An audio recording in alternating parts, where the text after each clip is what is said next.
우리를 사랑하시는 자비로우시고 거룩하신 하나님 아버지 감사합니다.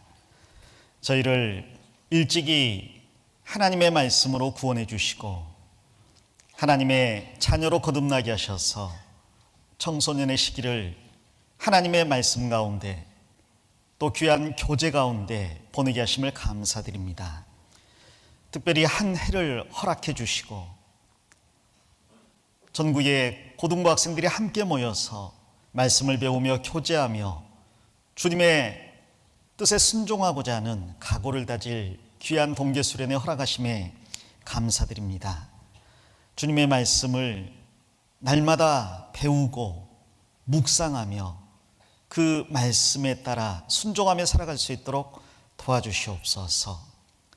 이번에 배우는 말씀들이 한 해의 양식이 되고 실천하는 목표가 될 수 있도록 우리 마음속에 심어주시기를 원합니다. 오늘 마지막 말씀 말을 통해서 교훈을 받고자 합니다.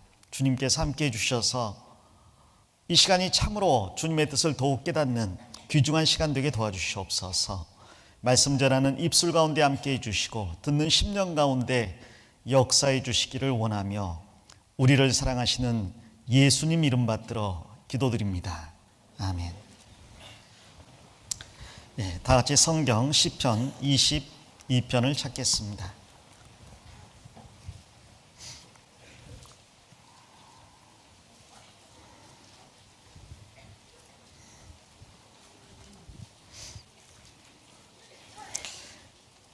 시편 22편 22절입니다. 22절 같이 읽겠습니다. 내가 주의 이름을 형제에게 선포하고 회중에서 주를 찬송하리이다. 됐습니다. 한 해의 동계수련회를 짐승을 통한 교훈, 동물을 통한 교훈으로 배우고 있습니다. 첫날 첫 시간에 우리가 배운 주제는 양을 통한 교훈이었습니다. 성도는 양처럼 주님의 복음으로 구원을 받고 주님의 인도하심을 받아야 된다는 내용으로 말씀을 배웠습니다. 그리고 어제 오전에 소와 성도에 대해서 공부를 했습니다. 가장 온순하고 또 힘이 있는 소, 그 소가 주인의 명령에 순종하며 그 일생 전체를 주인을 위해서 헌신하는 것처럼 우리도 구원을 받고 난 다음 주님의 인도하심을 받는 가운데 주님께 순종하고 헌신해야 될 것을 소를 통해서 공부해 보았습니다. 그리고 어제 저녁은 사슴과 성도라는 주제로 공부를 했죠. 사슴이 시냇물을 찾기에 갈급한 것처럼 우리도 갈급함이 있어야 되겠습니다. 그리고 세상에서 구별된 삶을 살아가야 되겠죠. 자, 오늘은 마지막으로 말과 성도라는 주제로 성경을 공부합니다. 양이나 소 그리고 사슴과는 달리 말은 정결한 짐승에 해당되지는 않습니다. 하지만 하나님께서 만드신 모든 동물이 또 식물이 그리고 대자연이 의미를 담고 이 세상에 존재하는 겁니다.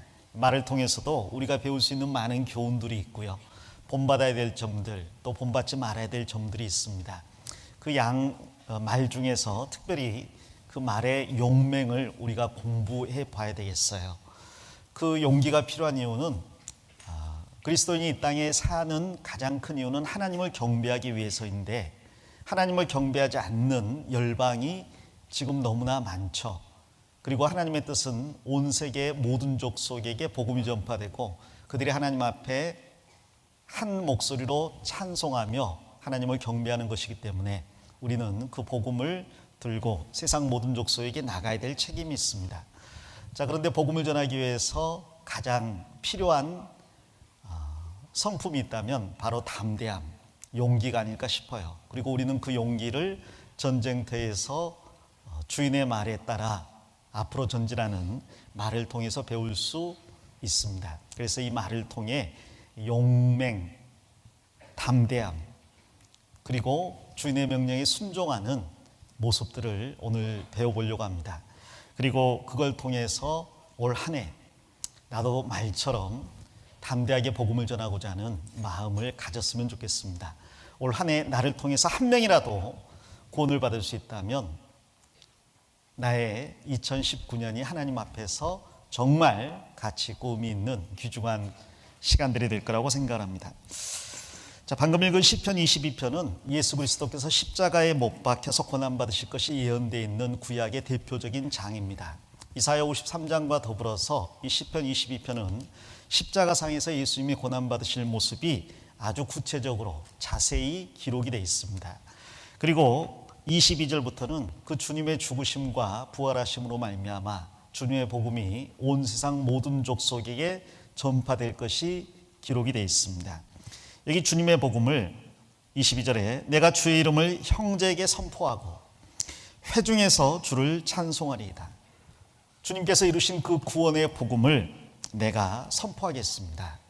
내 입을 다물지 않고 잠잠하지 않고 날마다 주님의 놀라운 구원을 선포하겠습니다 하고 다짐을 하고 있어요. 회중에서 주를 찬송하리이다. 주님이 이루신 그 구원을 형제들과 함께 교회 가운데에서 찬송하겠습니다.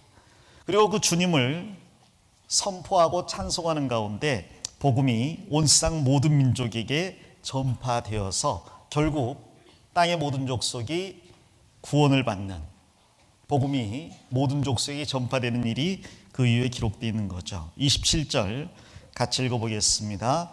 땅의 모든 끝이 여호와를 기억하고 돌아오며 열방의 모든 족속이 주의 앞에 경배하리니. 이 지구가 지금도 끝나지 않고 계속해서 운행되고 있는 이유는 이 말씀이 아직 이루어지지 않았기 때문이라고 할 수 있습니다. 하나님께서 우주와 지구를 창조하신 궁극적인 목적은 모든 피조물이 하나님 앞에 경배하고 하나님을 찬송하는 겁니다. 그런데 아담의 범죄 이후 이 세상 모든 사람들은 하나님을 떠났고 하나님께 감사하고 찬송하기는커녕 허무한 피조물들을 섬기면서 마음속에 헛된 우상을 품고 살아가고 있어요. 이제 예수 그리스도께서 십자가에서 완성하신 이 복음을 먼저 깨달은 우리는 이 복음을 모든 열방에게 전파해야 될 책임이 있는 거예요. 그래서 모든 열방이 하나님 앞에 경배할 때, 그때 비로소 주님의 재림이 이루어질 겁니다. 그리고 천년왕국이 펼쳐지겠죠. 결국 생육하고 번성하고 땅이 충만하라, 그리고 모든 것들을 다스리라는 말씀이 이 천년왕국 때 이루어질 겁니다. 우리는 그 주님의 재림과 천년왕국 직전에 살고 있고, 그래서 우리의 사명은 모든 열방이 주님을 경배할 수 있도록 복음을 전하는 겁니다. 자, 그런데 그 복음 전파의 가장 장애가 되는 게 바로 우리의 소심한 마음, 두려움이라고 말할 수 있을 거예요. 마태복음 10장에 보면 예수님께서 이스라엘에 이뤄진 양들 같은 그 불쌍한 영혼들을 보고 마음에 정말 창자가 끊어지는 고통을 느끼셨습니다. 그리고 제자들을 둘씩 짝지어서 그 이스라엘 민족들에게 보내셨어요. 사마리아 땅이나 이방인의 땅으로 가지 말고 이스라엘 집에 이뤄진 양들에게 가서 천국이 가까웠다고 전하라. 그러면서 복음을 어떻게 전파해야 될지 지침을 자세히 가르쳐 주십니다. 자, 그런데 그 복음 전파의 지침 중에서 가장 많은 분량을 차지하고 있는 것은 바로 두려워 말라라는 내용이에요. 다른 것은 한 줄, 두 줄로 간략하게 지침을 주셨다고 한다면 두려워 말라는 이 지침은 많은 구절들을 할애해서 주님께서 특별히 강조하시면서 제자들에게 언급하셨습니다. 두려워하지 말아라. 왜? 복음은 담대히 전파될 때에만 비로소 다른 사람을 움직일 수 있기 때문입니다. 두려워하지 말아라. 왜? 하나님께서 나의 모든 것을 다 아시고 지키고 보호하시기 때문입니다. 두려워하지 말아라. 왜? 하나님께서 우리 머리털까지 다 세시고 우리를 지켜주실 것이기 때문에. 만일 하나님께서 담대하게 복음을 전하라고 했는데 우리가 만일 사람을 두려워함으로 복음을 전파하기를 게을리한다면, 그리고 하나님을 부인한다면 하나님께서도 우리를 나중에 부인하시겠다고 엄중한 경고까지 주십니다.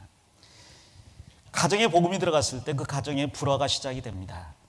구원받은 사람과 받지 않은 사람의 영적인 싸움이 시작되는 거죠. 그 불화를 두려워해서 복음 전파를 게을리한다면 그 그것도 합당치 않다고 주님은 말씀하십니다. 일시적으로 불화가 있다 할지라도 거짓된 평화보다는 영적인 전쟁을 통해서 그 영혼을 건져내므로 참된 복음 안에서의 평화가 이루어져야 될 것을 주님은 마태복음 10장에서 계속해서 강조하고 있어요. 결국 사람에게 복음 전파에 있어서 가장 큰 장애물은 두려움이라고 말할 수 있습니다. 자, 두려움은 좋은 거지만 그 두려움의 대상이 하나님이 아니라 사람이라면 그것은 합당치 못하다고 하나님은 강조해서 말씀을 하십니다. 예수님 당시에도 예수님을 믿는 사람들이 많았어요. 그런데 그들이 결국 물러가게 된 이유는 두려움 때문이었습니다. 내가 예수님을 안다고 고백하면 추례를 당하게 될 텐데, 이 유대 공동체에서 쫓겨나게 될 텐데, 심지어 유대 내 관원이었던 니고데모는 유대인이 두려워서 예수님을 밤에 찾아왔잖아요. 유대 내 관원이었지만 의로운 사람 아리마대 요셉도 예수님을 알고 믿었지만 그것을 사람들 앞에 공표하기를 두려워해서 예수님이 십자가에 못 박히던 그 순간까지 입을 다물고 있었습니다. 결국 사람에 대한 두려움은 이 하나님의 목적을 이루는 데 가장 큰 장애물이 될 수밖에 없는 거예요. 그래서 주님께서는 그리스도인에게 담대하라, 용기를 내어라, 극히 강하고 남자답게 나아가라라고 말씀하십니다. 우리에게 필요한 게 바로 이 용기, 담대함이라는 거죠. 자, 이 용기와 담대함을 어디서 우리가 얻을 수 있을까? 또 어떻게 교훈받을 수 있을까? 그래서 주님께서 주신 동물이 바로 말인 것 같습니다. 사실 말은 초식동물이에요, 육식동물이에요? 초식동물이에요. 그런데 말처럼 용감한 짐승이 또 없어요. 또 반대로 말하면 말처럼 겁이 많은 짐승도 별로 없습니다. 이 말은요, 눈이 앞에 달렸어요, 옆에 달렸어요? 사람은 눈이 앞에 달렸잖아요. 그러니까 옆이 잘 안 보여요. 그래서 옆을 보려면 고개를 돌려야 됩니다. 말은 눈이 옆에 달렸어요. 근데 그나마 튀어나왔죠. 앞도 보고 옆도 보고 심지어 뒤도 봅니다. 거의 360도를 봐요. 많은 것을 보고 기웃기웃 하느라고 상당히 겁이 많은 짐승이 바로 말이에요. 자, 그러나 이 말이 주인을 잘 만나면 정말 용감한 짐승으로 돌변합니다. 전쟁할 때 가장 용맹한 짐승이 바로 말이잖아요. 주인이 명령하면 앞에 대포가 떨어지고 기관총이 난사되고 활과 화살이 날아와도 전혀 개의치 않고 달려드는 그 용맹한 짐승이 바로 말입니다. 가장 겁이 많지만 그러나 주인을 만나서 훈련을 받고 나면 가장 용맹한 짐승이 되는 게 그게 말이에요. 우리가 아마 그런 존재가 아닌가 싶습니다. 겁도 많고 소심하고 사람들 앞에 나서기도 싫어하는 사람들, 내성적이고 정말 겸손 하다 못해 자기를 비하하는 우리들이 어느 날 예수님을 만나고 구원을 받았어요. 간증하라고 하면 이제 입 자체가 떨어지질 않죠. 교제 나가는 게 너무 싫어요. 앉아있는 건 괜찮은데 자꾸 간증하라고 말 시키니까 나는 남 앞에 서기도 싫어하고요, 말하기도 두려워해요. 자, 그런데 그런 우리가 주님을 만나 훈련을 받고 나면 정말 천만인 앞에서 복음을 전파하는 담대한 사람이 되잖아요. 개인적으로 저도 상당히 내성적인 사람이었어요. 굉장히 말이 없는, 잘 이해가 안 되죠. 굉장히 말이 없는 좀 조용한 성격의 내성적인 그런 사람이었습니다. 남 앞에 서는 걸 굉장히 부끄러워하고 싫어했어요. 아마 그 가족의 영향이 있었던 것 같습니다. 저희 형이나 동생 둘이 있었는데요. 저희 집은 아들만 넷이거든요. 아들 셋이 저를, 형제 셋이 저를 상당히 부끄러워했어요. 못생겼다고. 지들은 얼마나 잘생겨서. 근데 그런 말 자주 듣다 보니까 못생긴 줄 알고요, 굉장히 남 앞에 서기를 싫어했습니다. 친구들도 종종 놀렸어요. 얼굴이 동글동글하다고. 그러다 보니까 남 앞에 서고 말하는 걸 싫어하는 사람이었습니다. 자, 그런 제가 이렇게 많은 사람 앞에서 말씀을 전할 줄은 꿈에도 몰랐죠. 주님을 만나는 모든 사람들이 그렇게 되는 것 같아요. 보잘것없는 우리를 주님께서 알게 모르게 훈련을 시키셔서 훗날 주님의 복음을 온 세계 모든 열방에게 전파하는 사람으로 바꿔 나가시잖아요. 말도 그런 경우가 많이 있습니다. 여러분, 말 중에 제일 유명한 말 천리마 아시죠? 하루에 몇 리를 날린다고요? 1000리를 날려요. 1000리가 몇 킬로예요? 400km. 하루에 광주에서 서울을 간다. 말도 안 되는 이야기죠. 보통 말은 전속력으로 달리면 30분 정도면 지칩니다. 자, 그런데 천리마, 세계에 보기 드문 명마죠. 근데 그 천리마도 원래는 소금 마차를 끌던 그런 말이었대요. 그런데 그 천리마를 알아본 사람에 의해서 훈련되고 길러져서 나중에 춘추전국 시대 때 초나라 왕에게 바쳐져서 아주 귀한 공을 세웠다라고 합니다. 소금 가마나 끌다가 죽을 그 말이 주인을 잘 만나서요, 천하의 이름을 떨치는 말이 되었어요. 오추마라고 들어보셨죠? 어디에 나오는 말이에요? 초안지. 감사합니다. 학생인가요? 그럴 리가 없죠. 오추마는 초안지에 나오는 초패왕 항우가 타는 말이었습니다. 이 항우는 힘이 엄청났어요. 한자에 보면 역발산 기계세. 힘은 역발산, 힘은 산을 뽑아낼 만하다. 기계세, 기계는 온 세상을 덮을 만하다. 자, 그런데 결국은 한나라 왕에게 패하고 맙니다.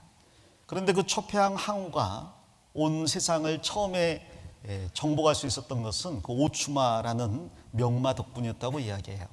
삼국지에 보면 또 명마가 나오죠. 어떤 말? 적토마가 나와요. 적토마는 피처럼 붉은 땀을 흘린다는 그런 말입니다. 이 원래는 여포의 말이었는데 나중에 관우가 그 적토마를 차지하게 되고 평생을 그 적토마와 함께 전장을 누빕니다. 나중에 관우가 죽게 되니까 적토마도 여물을 먹지 않고 굶어 죽었다라고 전해져요.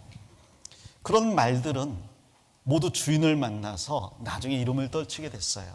그리고 그 말들은 항상 전쟁과 연관지어져서 우리에게 전해집니다. 우리 그리스도인도 말과 같은 존재예요. 주인을 잘 만나야 됩니다. 그리고 우리는 전쟁을 위해서 뽑힌 그런 말들이라고 할 수 있어요. 평상시에 폴로 스포츠 하려고, 트레킹 하려고, 멋내려고 주인이 타는 그런 말이 아닙니다. 우리는 전쟁의 말이에요. 성경 아가서를 가보겠습니다. 아가서.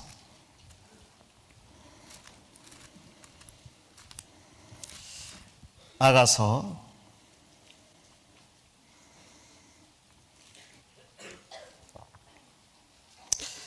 1장 9절을 같이 읽어보시겠습니다. 내 사랑아, 내가 너를 바로의 병거에 준마에 비하였구나. 여기 내 사랑아, 아가서에서 내 사랑아 그러면 솔로몬 왕이 술람 여인에게 하는 말입니다. 술람 여인은 여자잖아요. 이 사마리아 산지에서 그 포도원에서 일하던 얼굴이 새까만 보잘것없는 시골 처녀입니다. 그런데 예루살렘의 왕인 솔로몬이 이 술람 여인을 만나서 사랑에 빠졌어요. 그리고 그 술람 여인을 아내로 맞이합니다. 그리고 너무나 기이한 사랑을 서로 나눠요. 그래서 아가서라는 말이 노래 중에 노래란 뜻입니다. 솔로몬과 술람 여인의 사랑을 노래로 표현한 거예요. 이 솔로몬이 술람 여인에게 내 사랑아, 내가 너를 바로의 병거의 준마에 비하였구나. 아니, 여잔데 무슨 백합화 이렇게 비유하는 건 이해가 되잖아요. 그런데 말의 비유를 했어요. 그것도 전쟁 때 사용하는 말의 비유를 했습니다. 이 바로의 병거는 이집트 파라오 왕이 타는 그 전차 있잖아요. 그 전차를 이끄는 말을 바로의 병거의 준마라고 합니다. 여기 그림을 잠깐 보시면 바로 이런 말이죠. 파라오 왕이 이 말을 메어서 이 전차를 타고 다닙니다. 근데 이 말들은 아라비아 산 중에서도 최고의 명마들이에요. 잘 조련된 말이에요.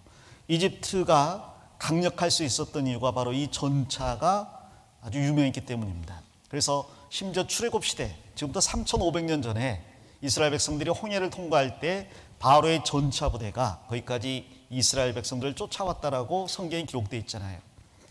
이스라엘은 사실 전차는커녕 철기도 사용하지 않던 때입니다. 청동기를 사용하고 그냥 농기구 정도나 벼르던 때에 이집트는 이 강력한 전차 부대를 가지고 있었어요. 그리고 그 전차 부대로 온 세계를 누비고 다녔습니다. 그 전차 부대의 말, 그 중에서도 바로가 타는 말을 술람 여인에 비유를 했어요. 이 술람 여인이 이 바로의 병거의 말과 비슷한 면이 있다는 거죠. 그리고 그 술람 여인은 바로 구원받은 모든 그리스도인을 상징하기도 합니다. 그래서 이 술람 여인을 바로의 병거의 준마에 비유한 것은 바로 그리스도인이 바로의 병거의 준마의 비유가 된다는 거죠. 이 바로의 병거의 말을 보면요, 대부분 그 아라비아산 말이 사용이 됐대요. 가장 아름답고 가장 충성심이 강하고 가장 똑똑한 말이에요. 근데 평소에는 그런 말은 아니었어요. 어쩌다가 그 말들이 이렇게 유명하게 되었을까? 자, 몇 가지 그 말이 어떻게 유명한 말이 되었는지를 좀 과정을 살펴보도록 하겠습니다. 자, 병거의 준마와 그리스도의 군사 대조를 해봤어요. 첫 번째 생각해 볼 것은 둘 다 전쟁을 위해 다수 중에서 선별되었다, 이렇게 정리를 해봤습니다. 자, 우리는 평상시에 부름을 받은 게 아니에요. 평화로울 때 구원받은 게 아니라는 말입니다. 우리는 전쟁 중에 구원을 받은 착출된 용사라고 말할 수 있습니다. 마치 말도요, 세상에 많은 종류의 말들이 있는데 그 중에 바로의 병거의 준마는 특별히 전쟁용 말로 선별이 된 말이거든요. 제가 그 말의 종류가 어떤 게 있는지 좀 여러 가지를 찾아봤어요. 세상에는 수백 종의 말들이 있습니다. 가장 작은 말은 개만해요. 개 정도의 크기입니다. 제주도의 조랑말도 크기가 별로 안 크죠. 제일 큰 말은 몸무게가 1톤 정도 나가요.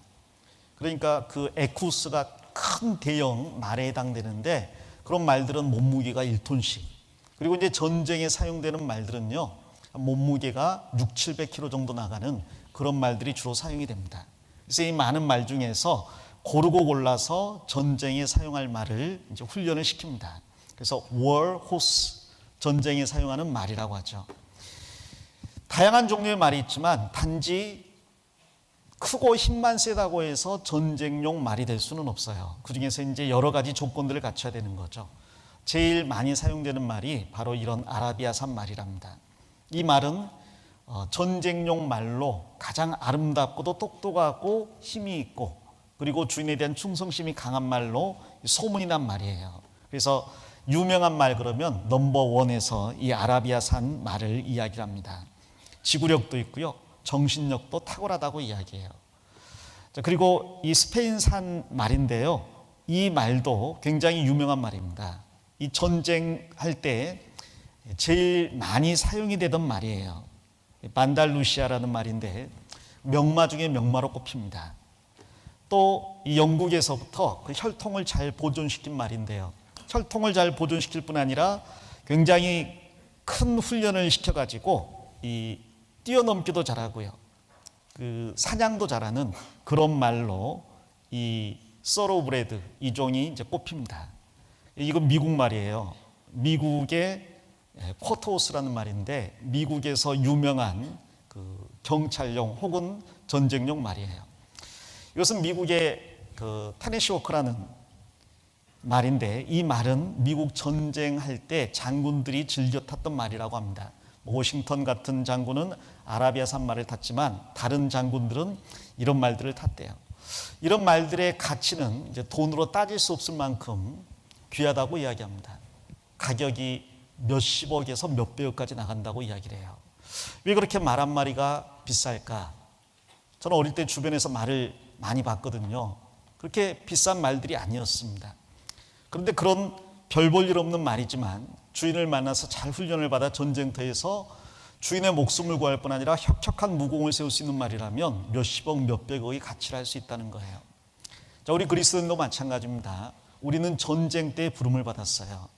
복음을 땅끝까지 전하라는 그 명령이 떨어진 시점에 구원을 받았습니다. 그리고 이제 그 복음의 최종 주자로서 마지막 전투를 앞두고 있다고 말할 수 있습니다. 여러분, 전쟁은 초반이 중요해요? 중반이 중요해요? 종반이 중요해요? 정말 마지막 전쟁이 중요해요. 이 역사적으로 전쟁을 보면 일부러 초반에 전략적으로 패하는 경우가 많이 있어요. 상대방을 방심하게 하고 유인하기 위해서. 그러다 마지막 한판으로 전쟁을 뒤집어 엎는 경우가 많이 있습니다. 좀 전에 말한 초패왕 항우하고 한나라의 고조 유방과 전쟁이 그랬어요. 처음에는 계속해서 초패왕이 이겼는데 마지막에 뒤집어 역전을 시켰거든요. 그래서 한나라가 탄생을 했습니다. 전쟁은 마지막이 중요해요. 이 교회 역사 2000년도 보면요, 예수님이 십자가에 죽고 부활하신 이후로 그때부터 전쟁이었습니다. 초반에 기세가 아주 등등해서 사도행전 읽어보면 이 복음이 금세라도 온 세상에 전파될 것처럼 보였습니다. 자, 그러나 사단 마귀는 호락호락 자기의 백성과 영토를 넘겨주지 않죠. 중간에 이 성경과 기독교를 변질시켜서 카톨릭을 만들어내고 중세 1500년대까지 종교 암흑 시대를 만들어냈어요. 그리고 거기에서 다시 성경으로 돌아가자고 백투더 바이블 종교 개혁이 이루어졌습니다. 그리고 1800년대 정말 전 세계 복음이 금방이라도 다 전해질 것처럼 복음 전파가 활발했어요. 자, 그러나 1900년 접어들면서 또다시 세상은 하나님은 없다. 그리고 먹고 사는 게 최고다. 쾌락이 최고고 이 세상에서 즐기는 게 최고라는 생각이 만연하게 됐습니다. 여러분, 지금 TV 켜면 인문학 강의는 안 나와요. 그렇죠? 교양 강좌 이런 건 안 나오죠. 제일 많이 나오는 게 뭐예요? 제일 많이 나오는 게 먹방. 그래서 음식 먹는 것을 하루 종일 구경하죠. 3명이 앉아서 음식 먹는 것, 4명이 앉아서 음식 먹는 것, 음식 먹고 평론하는 것, 많이 먹는 것, 한국 사람 음식 먹는 것, 일본 사람 음식 먹는 것, 별별 나라 사람들이 음식 먹는 게 다 나와요. 심지어 한국을 떠나서 전 세계를 돌면서 음식 먹는 것, 지금은 잘 먹는 게 최고의 가치처럼 여겨지는 시대가 됐습니다. 그 다음에 먹방 말고 또 많은 게 요리하는 방송이에요. 그래서 요리사가 이렇게 인기 있었던 데가 역대 없어요. 연예대상을 요리사가 받을 줄 누가 알았어요. 이런 경우들이 과거에는 없었던 일입니다. 그리고 또 많이 나오는 게 여행 가서 노는 거. 옛날에는 여행을 가는 목적이 여행 가서 그 나라의 역사를 알고 문화를 알고 그 나라 민족들의 정서를 아는 거였는데 지금은요, 그런 거 없어요. 외국에 나가서도요, 호텔에만 있어요. 그냥 쉬러 가는 거죠. 그리고 거기서 먹고 운동하고 사진 찍고 오는 거예요. 지금은 책 읽는 건 거의 사라졌죠. 역사로부터 교훈받고자 하는 마음도 없고 어른들로부터 배우고자 하는 마음도 없습니다. 지금은 육신적인 것만 남았어요. 이 마지막 시대 때 다시 전쟁의 주도권이 사단 마귀에게 넘어간 것처럼 보입니다. 이제 사단 마귀가 승리했다고 개가를 부르기 직전의 상황이 됐어요. 근데 그 마지막 때 우리가 정말 특공대로 뽑힌 거라고 생각합니다. 전세를 역전시킬 수 있는 정말 특공대들이 있잖아요. 거의 패전이 확정됐는데 적 후방에 침투해가지고 비행기를 타고 낙하산을 타고 뛰어내리는 이 공수부대들, 그리고 바닷속에 깊이 잠수해서 침투하는 델타포스 같은, 우리나라로 말하면 UDT 같은 그런 특수부대들이 적 후방에 침투해서 전세를 한 번에 역전시키잖아요. 2차 세계대전 때도요, 마지막에 그 전세를 역전시키기 위해서 미국에서 고안해낸 게 공수부대입니다. 이지 특공대라고요. 그냥 비행기 타고 가서 적 후방에 떨어뜨려 놓는 거예요. 엄청난 훈련을 소화하고 후방에 떨어진 이 특공대원들이 후방에서부터 적진을 교란시켜서 결국 전쟁을 승리로 이끌어 나갑니다. 우리가 그런 특공대로 전쟁 중에 뽑혔다고 말할 수 있어요. 정신 차려야 되죠. 우리는 지금 편안히 앉아서 먹고 마시고 잠잘 때가 아닙니다. 전쟁 중에 선별된 사람들이에요. 자, 그리고 이 바로의 병거의 말은 많은 훈련을 받아야만 됩니다. 사실은 아무리 명마여도요, 훈련 없이 명마가 될 수가 없거든요. 이 바로의 병거의 말도요, 훈련을 많이 시킵니다. 처음에 이런 말들, 이 말도 이제 아라비아산 말인 것 같은데요, 머리에 이 다이아몬드 마크가 있고요, 네 발목이 하얗잖아요. 명마라고 꼽히지만 처음에는 야생 그 자체의 성격을 가지고 있어요. 겁도 많고 주인한테 순종하기를 싫어하는 대표적인 게 이런 말이에요. 놀랍게도요, 이 말은요, 처음에 사람이 올라타면 어떻게 해요? 뛰고 발로 차고 물어뜯고 난리가 아니에요. 이 등은 사람이 딱 올라타기 좋게 만들어졌는데 처음에 사람이 올라타면 대부분의 말이요, 아주 난리를 칩니다. 그리고 떨어뜨리려고 애를 써요.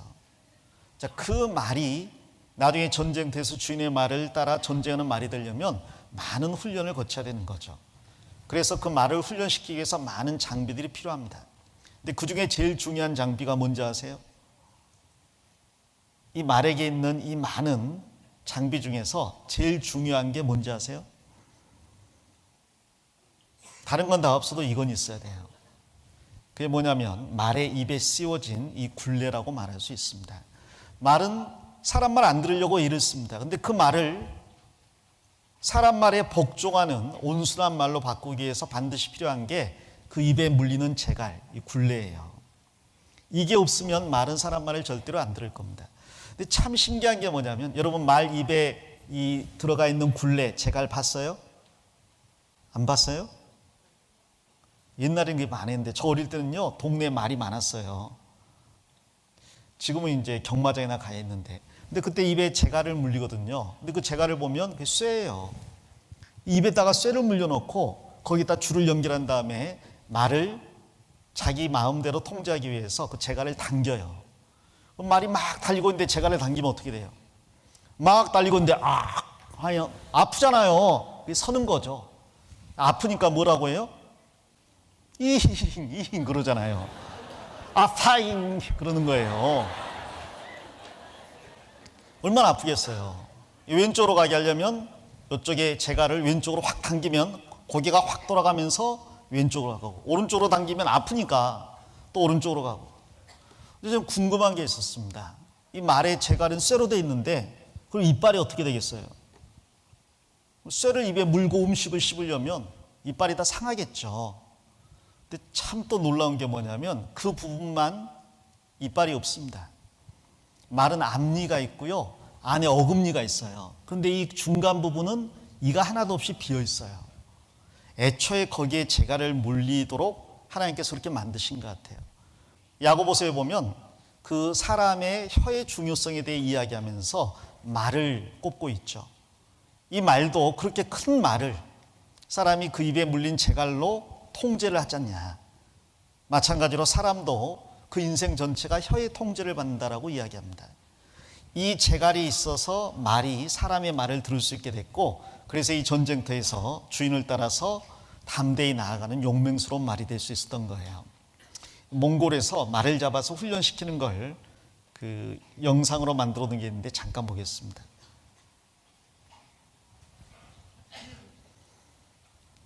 초원에서 야생마처럼 살아온 말. 밧줄에 걸렸어도 쉽게 제압당하지 않습니다.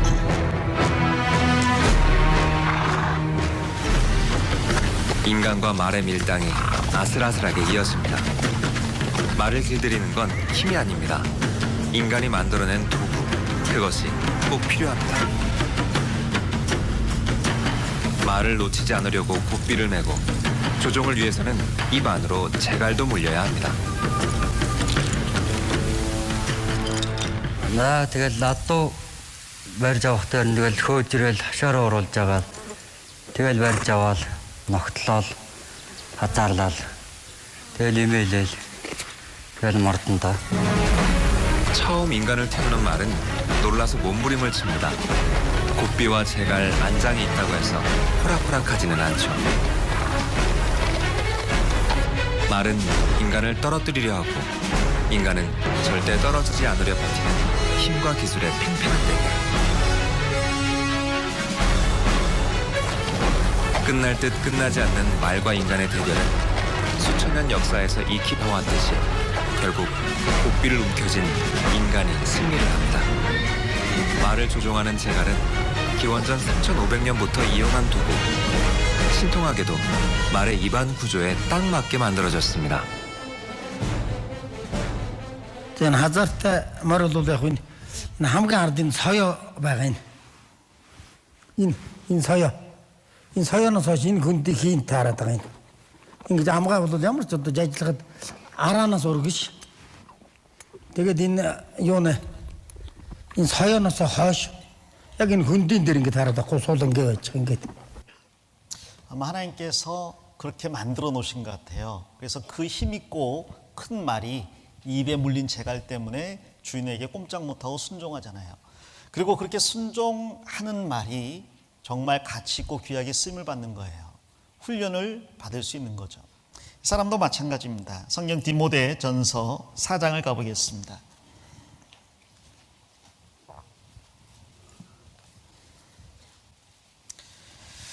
디모데전서 4장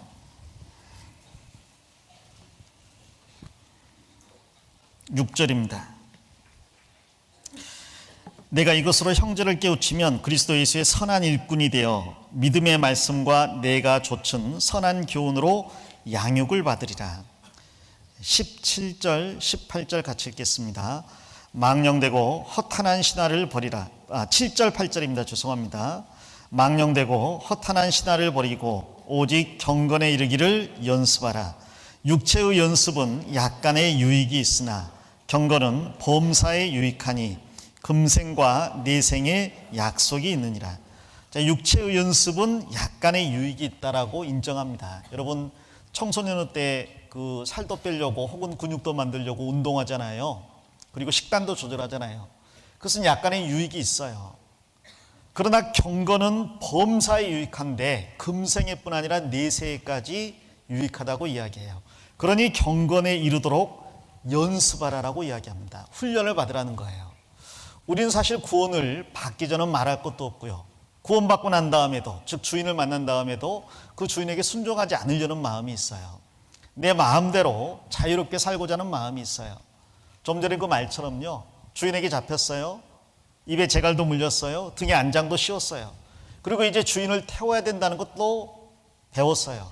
하지만 당장 주인이 그 등에 타면요. 몸부림을 치면서 떨쳐내려고 하거든요. 내가 부모님 말씀도 안 듣는데 누구 말을 들어 내가. 그러면서 그냥 누군가가 개입하는 것을 그렇게 싫어하고 떨쳐내려고 하고 떨어지면 뒷발질해버리고 물어버리고 아주 난동을 피우잖아요. 근데 그래서는 주님의 쓰임을 받을 수가 없어요. 그래서는 아름다운 인생, 가치 있고 의미 있는 인생을 살 수가 없어요. 자유롭게 살 수는 있겠죠. 그러나 태어난 목적에 맞게 살 수는 없는 거예요. 말을 하나님께서 그렇게 만드신 이유는 전쟁을 위해서 만드셨다고 말씀하십니다. 우리 그리스도인을 하나님이 구원하신 이유는 마지막 때 복음의 전쟁을 위해서라고 말씀하셔요. 그러려면 훈련을 받고 주인을 모시는 그 훈련을 계속해서 받아야 됩니다. 거기에 익숙해져야 돼요. 나중에 그렇게 익숙해지면 주인과 한 몸이 되어서 주인이 명령을 내리지 않아도요. 그래도 주인의 뜻을 알고 주인 뜻대로 움직입니다. 처음에는 이제 주인이 말 안 들으니까 말 들게 하려고 재갈을 이렇게 당기지만요. 나중에는 그렇게 하지 않아도요. 주인의 목소리만 듣고도 주인의 뜻을 알아요. 앞으로, 뒤로, 왼쪽, 오른쪽 빨리 천천히를 주인의 목소리만 듣고도 그렇게 순종하게 됩니다. 그리고 큰 공로를 세우는 거죠. 우리도 그렇게 훈련을 받아야 되는 겁니다. 시편 32편도 가보겠습니다. 시편 32편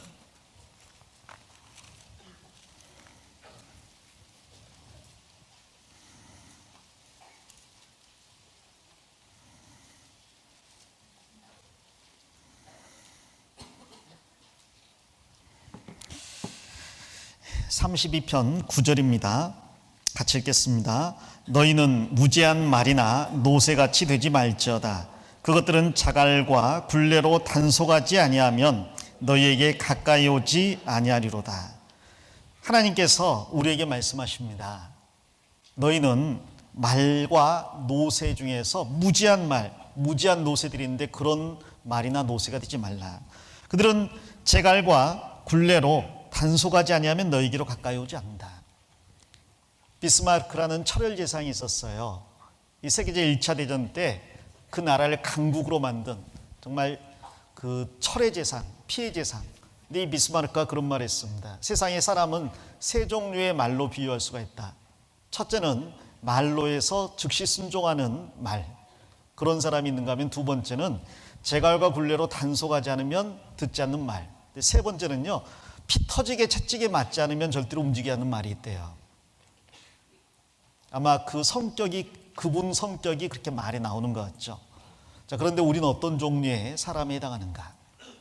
구원받고 주님이 나의 주인이 되셨으면 그 주인의 말에 묵묵히 순종하는 사람인가, 아니면 피 터지게 맞지 않고는 절대로 순종하지 않는 사람인가. 그 위에 이게 8절을 또 같이 읽어보겠습니다. 내가 너의 갈 길을 가르쳐 보이고 너를 주목하여 훈계하리로다.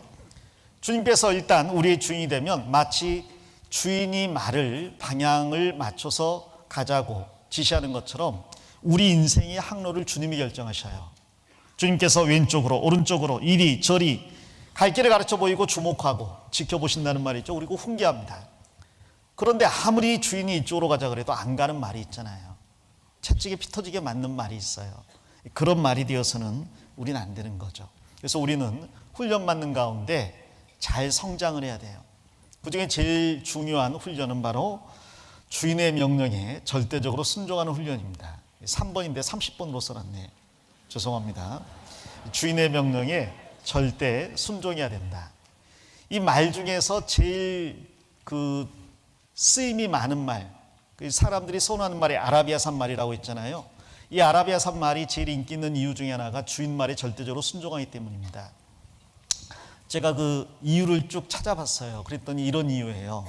말 그대로 아라비아잖아요. 아라비아는 사막이잖아요. 사막에는 뭐가 귀해요? 물이 귀하죠. 또 풀이 귀해요. 말이 먹을 수 있는 식량이 귀해요. 물이나 식량이 귀하기 때문에 이 아라비아산 말들은 살아남기 위해서는 자신의 힘으로는 어렵고요. 사람과 같이 동고동락을 해야 된대요. 사람은 말이 없으면 그 사막에서 살아남기 어렵고 말도 사람이 없으면 살아남기가 어려워요. 아라비아에 낙타가 있잖아요. 낙타는 있는데 낙타는 좀 성질이 좀 고약한 면이 있어요.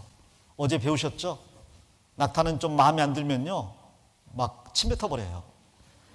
침도 많이도 뱉어요. 그냥 확 뱉어버리는데 얼굴 전체 그냥. 이 낙타가 뽀뽀를 잘하거든요. 그래서 아무나 하면서 뽀뽀를 하려고 합니다. 나한테도 뽀뽀하려나 하고 입을 대면 자기가 보고 마음에 안 들면 침 뱉어버려요. 그러니까 이 낙타는 힘도 세고 지구력도 있고 본받을 만한 점이 있지만, 그러나 이 사람을 적극적으로 순종하는 면에서 말에 비할 바가 못 됩니다. 이 아라비아산 말은요, 주인에게 얼마나 순종하는지, 먹고 또 마시는 것을 주인에게 의존해야 되는 부분이 있기 때문에 주인의 명령이 절대적이에요. 그래서 전 세계 말들을 모아놓고 그 훈련을 해봤대요. 그 중에서 이제 제일 강도 높은 훈련에 해당하는 것이 말을 오랫동안 물을 먹이지 않고 갈증이 나게 합니다. 자, 그 다음에 그 말들을 풀어서 시냇가로 데려가는 거죠. 그리고 시냇가 앞에서 물냄새를 말이 맡을 때 고삐를 놔줘요. 물 마시러 가라고.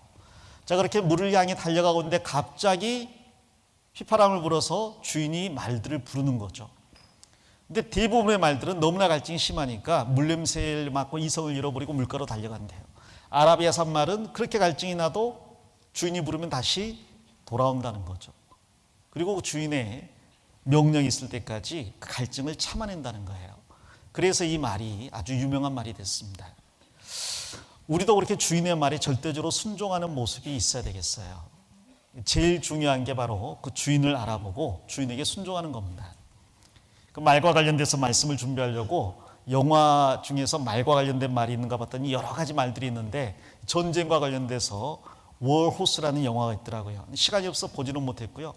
그 클립을 잠깐 이렇게 봤더니 거기에도 그런 내용이 나와요. 이 명말을 이제 조련을 시키는데 휘슬을 불면 자기에게 오게 합니다. 나중에 이 말이요, 전쟁터에 끌려가서 적군에게 잡혀가고 그리고 죽을 고비를 이제 겪어요.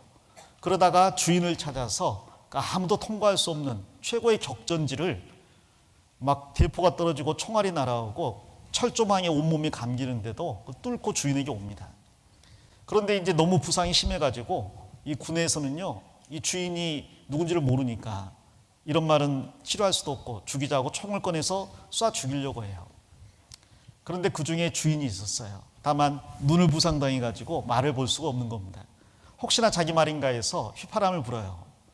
근데 그 소리를 알아듣고 그 많은 병사들 중에서 주인에게 그 말이 다가가요. 어떤 경우라도 그 주인의 그 휘파람 소리에 반응하게 어릴 때부터 훈련을 받았거든요. 우리도 민감하게 주인의 말씀에 반응하는 훈련을 받아야 됩니다. 절대적으로 주인에게 순종할 필요가 있는 거예요.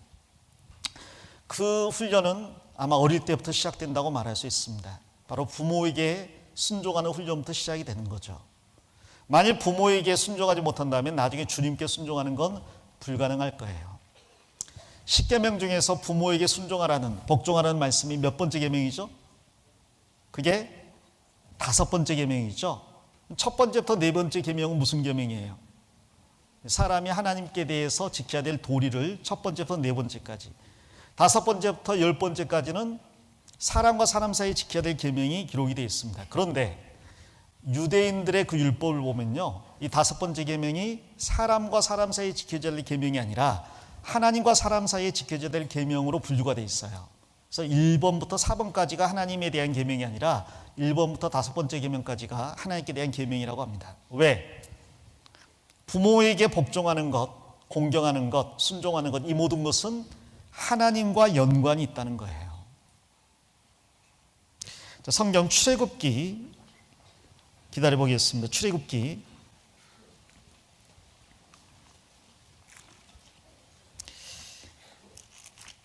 20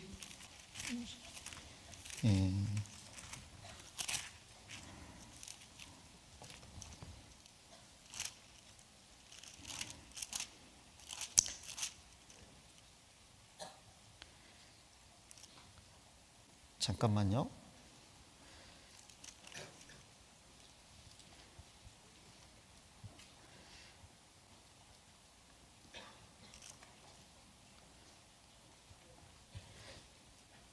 까먹었어요.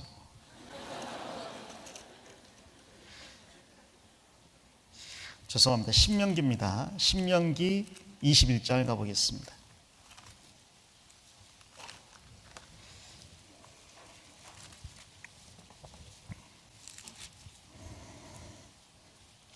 신명기 21장 18절부터 제가 읽도록 하겠습니다. 21장 18절. 사람에게 완악하고 패역한 아들이 있어 그 아비의 말이나 그 어미의 말을 순종치 아니하고 부모가 징책하여도 듣지 아니하거든 그 부모가 그를 잡아가지고 성문에 이르러 그 성읍 장로들에게 나아가서 그 성읍 장로들에게 말하기를 우리의 이 자식은 완악하고 패역하여 우리 말을 순종치 아니하고 방탕하며 술에 잠긴 자라 하거든. 21절 같이 읽겠습니다. 그 성읍의 모든 사람들이 그를 돌로 쳐 죽일지니 이같이 내가 너희 중에 악을 제하라. 그리하면 온 이스라엘이 듣고 두려워하리라. 이 말씀 이해되십니까?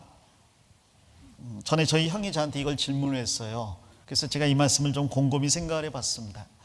사실 부모만큼 자식을 사랑하는 사람은 세상에 없다고 말할 수가 있어요. 그런데 자식은 사실 부모 말씀을 안 듣는 버릇이 있죠. 그래서 어릴 때는 그 부모님께 대드는 경우들이 종종 있어요. 요즘은 이제 갈수록 많아진다고 말할 수 있습니다. 그런데 하나님의 율법에 뭐라고 말씀하시냐면 만일 어떤 자식이 있는데 그 자식이 완악하고 패역해서 아버지의 말도 어머니의 말도 순종하지 않아요. 그리고 부모가 순종하지 않는다고 징책을 하는데도 그래도 잘못된 태도를 바꾸지 않아요. 아무리 교정을 하려고 해도 교정이 안 된다고 합시다. 자, 그럼 어떻게 하라고 되어 있냐면 그 아이를 데리고 성읍 장로들에게 가서 그 아이를 고소 고발하라고 되어 있는 거예요. 그럼 성읍의 장로들은 그 고소 고발을 듣고 어떻게 하라고요? 그 아들을 어떻게 하라고? 돌로 쳐 죽이라고요. 그럼 부모가 자기 자식을 장로들에게 고소해서 쳐 죽게 하라는 이야기잖아요. 어떻게 그럴 수가 있겠습니까? 아무리 자녀가 패역해도 부모는 자식을 사랑해 줘야 되잖아요. 이게 뭘 말하냐면 이게 율법을 이야기하는 거예요. 율법은 엄격한 겁니다. 율법은 인정사정 없는 거예요. 율법은 하나님의 거룩한 법이고 그 거룩한 법을 어기는 자는 가차없이 사형에 해당되는 거예요. 하나님께서 부모를 공경하라는 5번째 법을 주셨습니다. 근데 그 법을 주신 이상 그 법을 어기면 다른 법을 어긴 것과 마찬가지로 죄의 삭은 뭐예요? 사망이에요. 그래서 죽을 수밖에 없다는 거죠. 여기서 지금 말씀하는 이 내용은 율법은 우리의 죄를 고소 고발하는 역할을 하고 그리고 율법에 의해서 고소 고발을 당하면 죽을 수밖에 없게 된다는 거죠. 아무리 율법이 인정사정 없다 할지라도 그래도 부모가 자식을 고소고발해서 죽게 하면 됩니까? 자, 우리가 사실은 이런 패역한 자녀라는 이야기를 하고 있어요. 그리고 우리가 이렇게 패역하게 살다가는 결국 율법의 고소고발을 받아서 죄의 삭신 사망을 당할 수밖에 없다라는 경고를 주고 있는 겁니다. 어떻게 하라고요? 그래서 그 다음 말씀이 있어요. 22절 23절입니다. 사람이 만일 죽을 죄를 범함으로 내가 그를 죽여 나무 위에 달거든. 자, 여기 21절에는 부모에게 불순종하면 돌로 쳐 죽이라 그랬잖아요. 왜냐하면 이 죄는 죽일 죄거든요. 그 죽일 죄를 지었어요. 그래서 그 죄로 죽었어요. 자, 그러면 내가 그를 죽여 나무 위에 달거든. 23절 그 시체를 나무 위에 밤새도록 두지 말고 당일에 장사하여 내 하나님 여호와께서 내게 기업으로 주신 땅을 더럽히지 말라. 나무에 달린 자는 하나님께 저주를 받았습니다. 자, 그렇게 죽을 죄를 지은 사람은 죽여서 나무에 매달아 놓으래요. 하지만 나무에 매달아도 밤새도록 매달지는 말라. 나무에 매달라는 것은 많은 사람이 보고 두려워할 수 있도록 하라는 거죠. 왜? 그랬을 때 하나님의 법이 두려운 것을 알고 그 하나님 경외하기를 배울 수 있다는 겁니다. 그러나 밤이 새도록 나무에 매달지는 말아라. 나무에 달린 자는 저주를 받은 자다. 자, 이 말씀 들으면 생각나는 게 있죠. 뭐예요? 바로 예수 그리스도께서 나무에 매달리셨다는 겁니다. 십자가에 매달리셨어요. 죽을 죄는 누가 지었어요? 그건 우리가 지었어요. 근데 죽을 죄를 지었는데 죽기는 누가 죽었어요? 예수님이 죽었어요. 그리고 그 예수님이 그날 나무에서 내려왔습니다. 원래 사람을 나무에 매달아 놓으면, 십자가에 못 박아 놓으면요, 하루 이틀이 죽지 않잖아요. 어떤 경우는 며칠씩 살아있기도 합니다. 고통만 계속 받고 죽질 않는 거예요. 자, 그런데 예수님이 죽으시는 그날이 안식일이 시작되는 날이어서 예수님을 그날 나무에서 내렸습니다. 그리고 장사를 지냈잖아요. 자, 그 예수님이 나무에 매달려서 저주를 우리 대신 받고 죽으셨습니다. 그리고 살아나셨어요. 예수님이 우리 대신 죽었기 때문에 우리는 죽을 필요가 없게 된 겁니다. 자, 그러면 그 예수님의 대신 죽으심으로 구원을 받은 우리는 또 부모에게 불순종하고 패역한 삶을 살아야 되느냐? 그럴 수 없다라는 이야기를 하고 있어요. 여기에서 말씀하는 이것은 예수님의 구원에 대한 모형이고 그림자라고 말할 수 있습니다. 우리는 다 부모에게 패역하고 불순종한 자식이었어요. 그리고 만일 이대로 살다가 돌이키지 않는다면 죽고 난 다음에 율법의 고소를 받아서 결국 지옥에 가게 될 겁니다. 그런데 살아있을 때 바로 내 죄 때문에 예수님이 죽으셨다는 걸 깨달았고, 그리고 이제 나에게 심판이 넘어갔다는 걸 깨달았어요. 그런데 또 부모에게 패역하고 불순종하는 삶을 계속 살 수 있느냐? 그럼에도 불구하고 징책받고 돌이키지 않을 수 있느냐? 그럴 수 없습니다. 이제는 다른 삶을 살아가야 되잖아요. 그리고 이 부모에게 패역한 사람을 돌로 치라고 한 이유가, 그렇게 했을 때 온 이스라엘이 듣고 두려워한다 그랬어요. 누구를 두려워하는 거예요? 그 돌로 친 장로들이나 그 아이의 아버지를 두려워하는 게 아닙니다. 나하고 상관이 없는 사람들이잖아요. 누구를 두려워하는 거예요? 하나님의 법을 두려워하고 하나님을 두려워하는 거예요. 그리고 뭘 배워요? 나도 부모에게 불순종하면 어떻게 되겠다? 죽겠구나. 나는 하나님의 법을 따라야 되겠다. 그 법 중에 제일 큰 법이 부모를 공경하고 순종하는 것. 그래서 10계명의 첫 번째부터 네 번째 계명이 하나님에 대한 계명이라면 바로 그 다섯 번째가 부모님에 대한 계명으로 연결되어 있습니다. 하나님을 공경하는지 어떻게 합니까? 부모를 공경하는 걸 보면 된다는 거죠. 하나님께 순종하는지 어떻게 합니까? 부모에게 순종하는 걸 보면 된다는 거예요. 그래서 이 공경이라는 단어가 하나님께 사용돼야 될 단어인데 부모에게 사용이 된 거예요. 하나님을 공경한다면 부모님을 공경하라. 우리는 주인을 따르는, 주인에게 순종하고 복종하는 이 명마, 말처럼 우리의 주인 되신 하나님께 순종하고 복종해야 됩니다. 그러나 그러기 전에 먼저 학생의 때 부모에게 순종하고 복종하는 법을 배워야 돼요. 사람들은 노인을 공경하라는 말을 이제는 우습게 생각합니다. 노인 공경하라. 그럼 아이들이 뭐라고 하냐면, 왜요? 아니, 노인이 공경할 만한 행동을 해야 공경을 하지요. 요즘은 노인을 공경하는 게 아니라 노인을 공격하더라고요. 자, 그런데 노인이 공경받을 만한 이유가 있어서 공경을 받아야 되는 건 아니에요. 단지 하나님께서 먼저 태어나게 하셨고 먼저 부르셨습니다. 단지 그걸로 우리는 질서에 순종해야 되는 거예요. 부모님이 공경할 만해서 공경한다 그러면요, 공경 안 할 이유도 셀 수 없이 많을 겁니다. 근데 성경에는 그러한 조건이 안 나와 있어요. 나라는 사람이 부모님을 통해 태어났다는 거예요.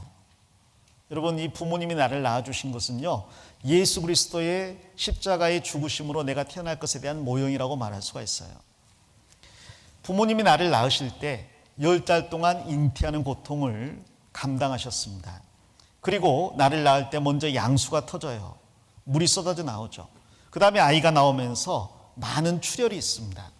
결국 부모는 물과 피로 나를 낳으신 분이에요. 그리고 나에게 생명을 주신 거죠.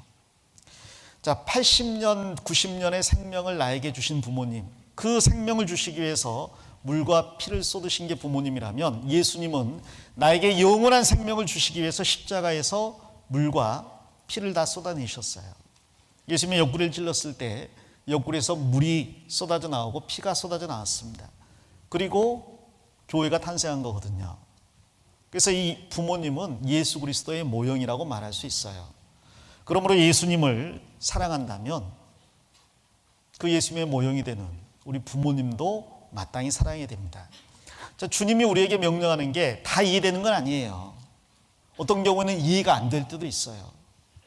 그러나 주님이기 때문에 순종을 하잖아요. 말에게요, 앞에 대포가 막 퍼부어지는데 돌격 앞으로, 이해가 되나요? 그러나 주인이 돌격 앞으로 그러니까 돌격을 해야 되는 거죠.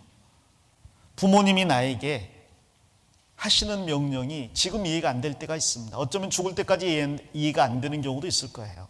그것과 상관없이 단지 질서상으로 부모가 위에 있다는 이유만으로도 우리는 부모님께 순종을 해야 됩니다. 말에게 제일 중요한 것은 부모의 주인을 알아보고 주인의 명령에 민감하게 반응하는 것. 우리가 배워야 될 것도 부모의 명령에 민감하게 반응하는 것, 그리고 주님의 명령에 민감하게 반응한 거라고 할 수 있어요. 좀 전에 그 말 훈련시키는 그 영화 있다 그랬는데 잠깐 봐볼까요? That's it. Good boy. You've got it. Good boy. 지금 제갈만 물렸지 안장도 없어요. 이제 막 말을 얻어서 훈련을 시키는 거예요. Now call him whistle. 이해되죠? Come now, Joey. 예, 자막이 없는데 이해되죠? Come on.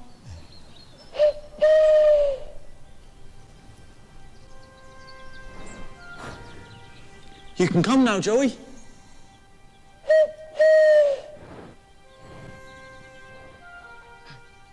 Don't think he fancies or owls? No, I read it in a story. It's how the Indians used to summon their horses. Now, Joey, when I whistle, you've got to come. Understand? My dad had a dog who stayed when you called him. And he used to run up behind you when you weren't looking. And he's not a dog. He's just puzzling it through. 저렇게 주인이 말로 할 때 들어야지. 안 들으면 나중에는 뭐가 나와요? 채찍이 나오고 그 다음에는 막대기가 나옵니다.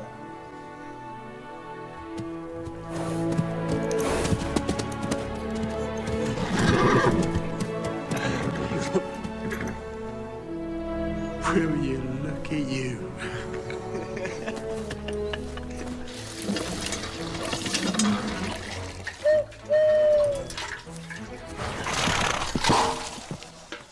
Albie?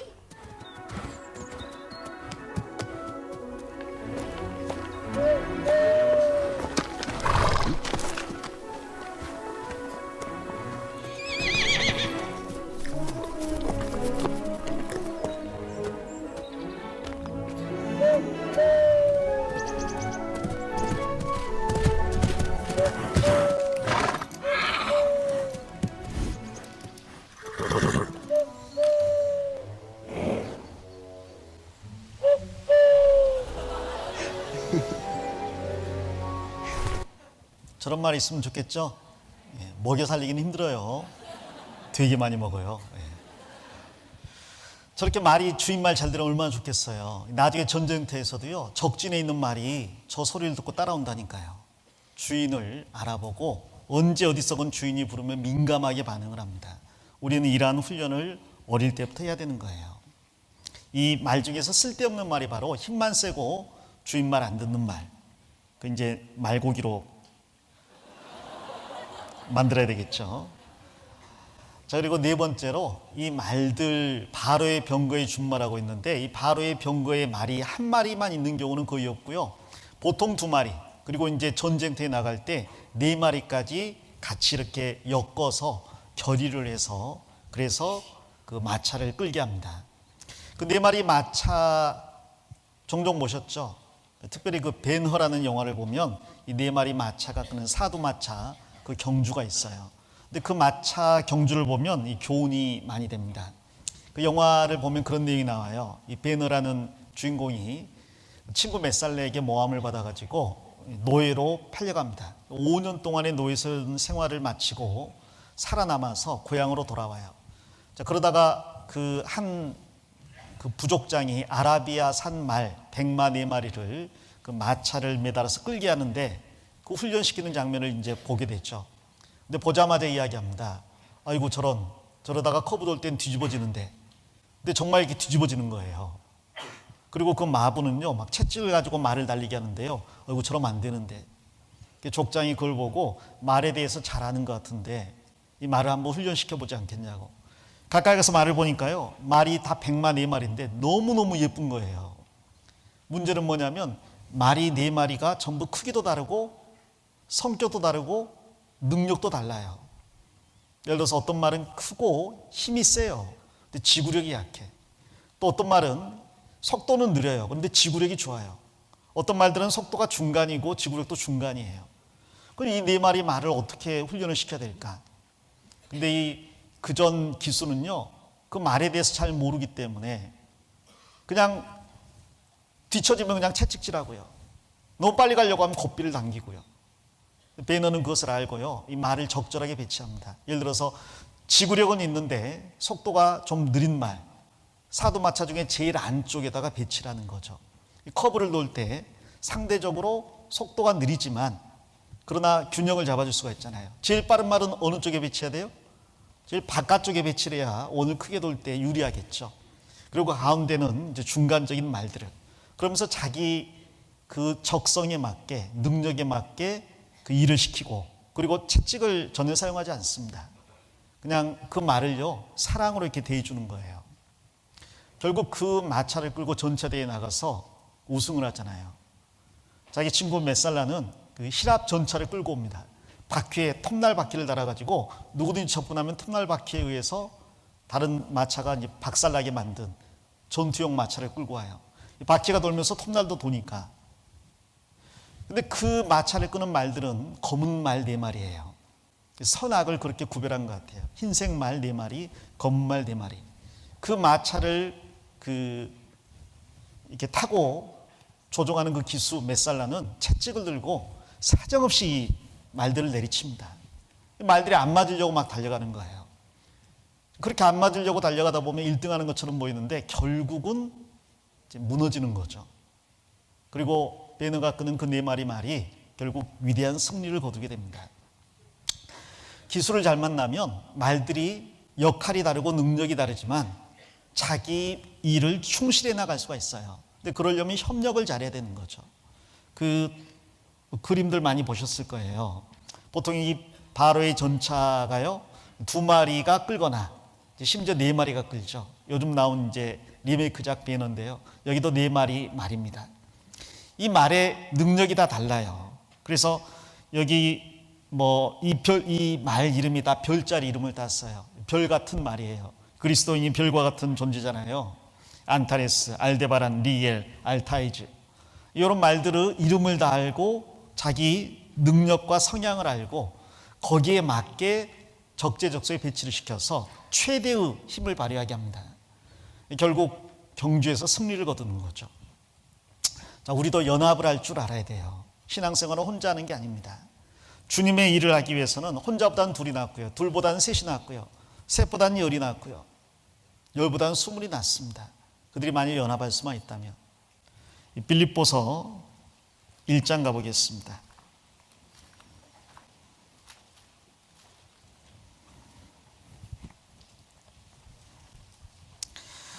자, 빌립보서 1장 27절입니다.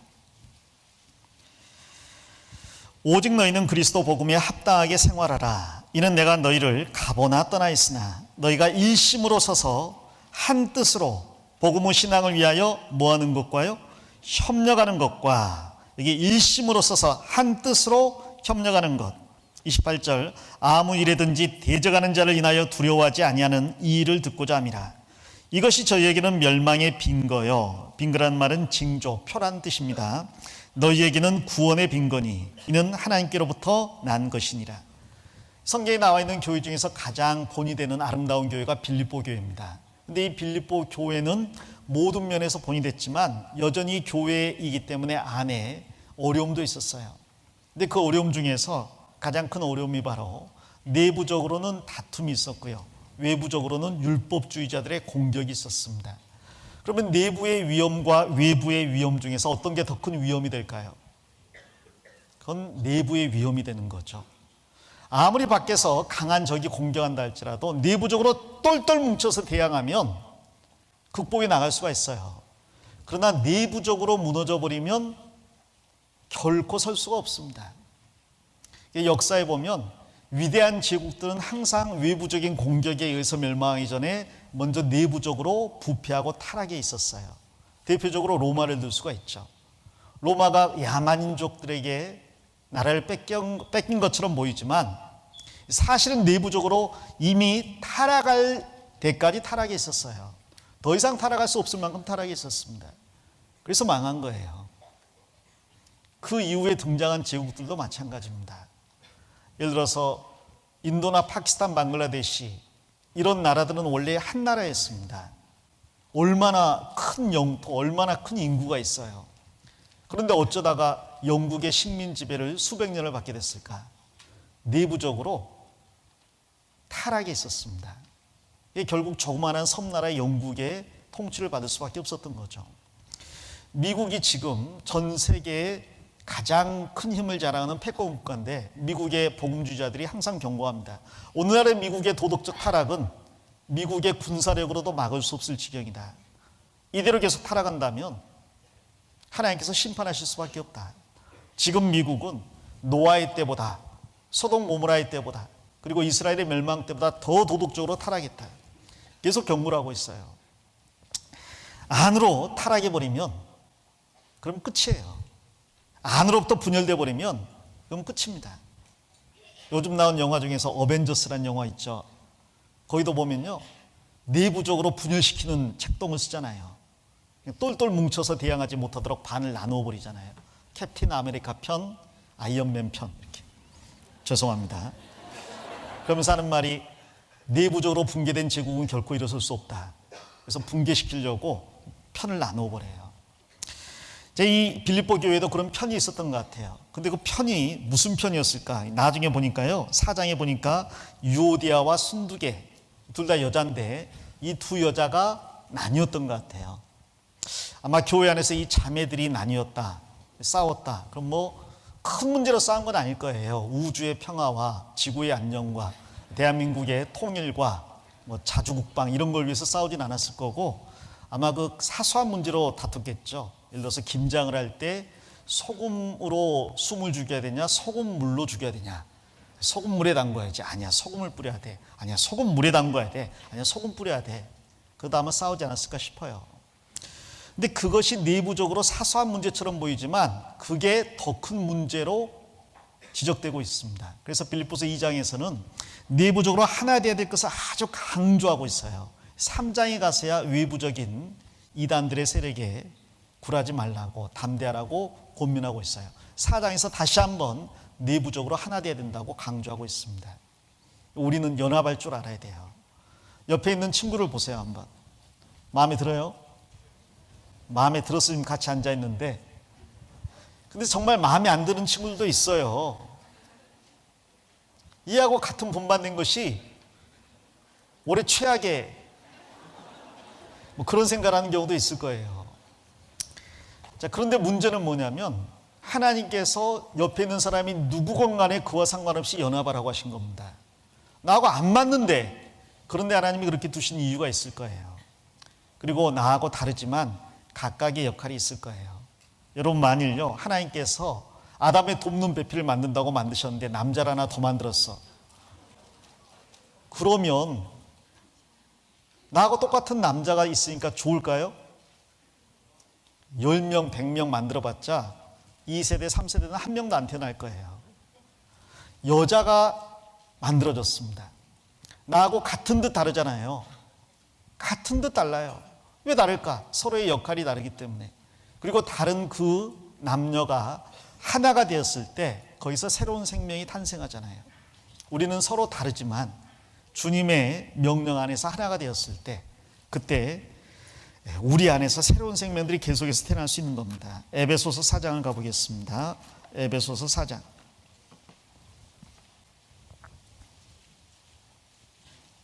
1절입니다. 그러므로 주 안에서 갇힌 내가 너희를 권하노니 너희가 부르심을 입은 부름에 합당하게 행하여 모든 겸손과 온유로 하고 오래 참음으로 사랑 가운데서 서로 용납하고, 3절 같이 읽겠습니다. 평안에 매는 줄로 성령의 하나 되게 하신 것을 힘써 지키라. 마치 배너가 끄는 4마리의 말들이 이렇게 줄로 묶여 있잖아요. 아마 자기 마음대로 여기저기 가고 싶은 말들이 있을 거예요. 근데 주인이 목적하는 바가 있어서 4마리를 묶어놨습니다. 줄 끊고 도망가야 돼요? 그 안에 있어야 돼요? 그 안에 있어야 돼요.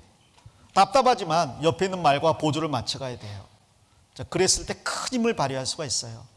하나님께서도 우리에게 이 평안에 매는 줄로 성령이 하나 되게 하신 것을 힘써 지키라. 끊고 마음대로 가고 싶지만 이 바로의 병거에 말은요 매여 있는 말이에요. 나에게 진정한 자유는 바로 이런 사랑의 줄로 매여 있을 때 그게 진정한 자유입니다. 그걸 끊어버리면 자유롭게 생각이 되지만 방종이에요. 여러분 어떻게 생각해요? 엄마 아빠가요 여러분한테 이렇게 말한다고 합시다. 오늘부터 너 하고 싶은 대로 마음대로 해라. 그러면 드디어 나를 아들로 딸로 인정해 준 것 같아요? 포기한 것 같아요? 갑자기 좀 불안해지잖아요. 왜 그러세요? 뭐 외박을 하건 뭐 밤 12시에 들어오고 네 마음대로 해라. 드디어 나를 인정해 주시는구나? 아니죠. 뭔가 좀 잘못된 것 같아요. 술 먹고 들어왔는데 엄마 아빠를 만났는데 엄마 아빠가 어쭈 더 마시지 그러냐? 그럼 나를 인정해 준 것 같아요? 뭔가 좀 잘못된 것 같아요. 사람은 참 이상하게요. 마음대로 하라 그러면 불안해요. 왜 그런가? 사람이 완전한 존재가 아니기 때문에 반드시 제한이 있어야 된다는 생각을 그 마음속에 가지고 있는 겁니다. 하나님께서는 완전한 존재이기 때문에 마음대로 하셔도 잘못하지 않으셔요. 사람은 불완전한 존재이기 때문에 마음대로 해버리면 죄에 빠질 수밖에 없습니다. 그 심지어 처음 사람 아담에게도 하나님께서 제한을 주셨어요. 동산 각종 나무의 열매는 내가 임으로 먹되 선악을 알게 하는 나무의 실과는 먹지 말라. 먹는 날엔 정령 죽으리라. 그 제한이 있을 때 아담이 비로소 안정감을 느끼는 거죠. 다 마음대로 할 수 있구나. 저것만 안 먹으면 되는 거구나. 저것만 안 먹는다면 나머지는 다 내 마음대로 할 수 있는 자신이 생기잖아요. 그게 안정감이 생기는 거예요. 그래서 부모님이 우리에게 그런 그 제한을 둘 때 좀 안정감이 생겨요. 너무 늦게는 들어오지 말아라. 게임을 하는데 너무 오랫동안 하지 말아라. 그런 말씀 해주면 잔소리같이 들리지만 사실은 그게 있어서 더 안정감을 갖게 되는 거죠.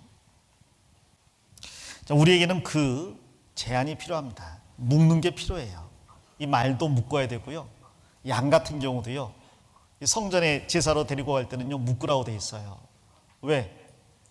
그냥 아무도 모르고 따라왔는데 제단 뿔에다가 묶어놓거든요. 옆에 보니까 다른 양들 와가지고 어떻게 돼요? 도살돼가지고 하나님께 드려지잖아요. 오긴 왔는데 내가 죽겠구나 생각하면 도망가고 싶잖아요. 도망가 버리면 하나님께 드릴 수 있는 게 없잖아요. 그래서 묶어놓으라고 돼 있어요. 나는 내 마음대로 살고 싶은 마음 때문에 정말 밧줄 끊어버리고 도망가고 싶지만 하나님은 묶어놔라.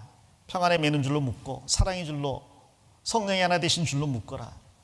나를 묶고 노라는 겁니다. 여러분 그냥 곱비 불린 망아이처럼 여기저기 뛰어다니지 마세요. 친구들이 여기 가자 저기 가자 좋겠다고 따라다니지 마세요. 내가 묶여있다라는 생각을 해야 됩니다.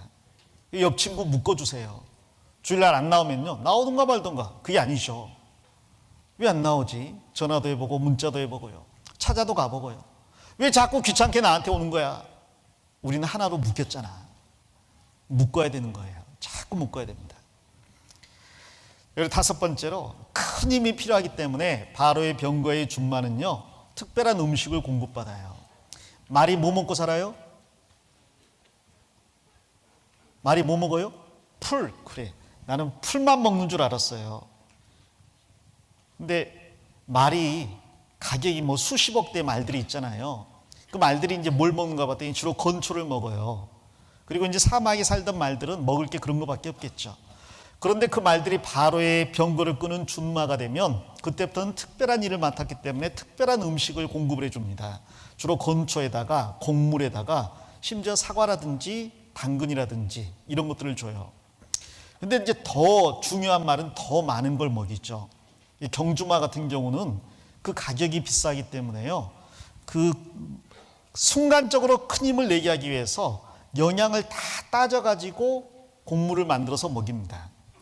심지어 이제 최고급 사료는 보니까요. 이게 뭐가 들어간가 봤더니 뭐 옥수수도 들어가고 곡물도 들어가는데 여기 보니까 까놀라유가 들어가네요. 자, 그 다음에 크롬이 들어가고 그 다음에 비타민과 미네랄이 들어가요.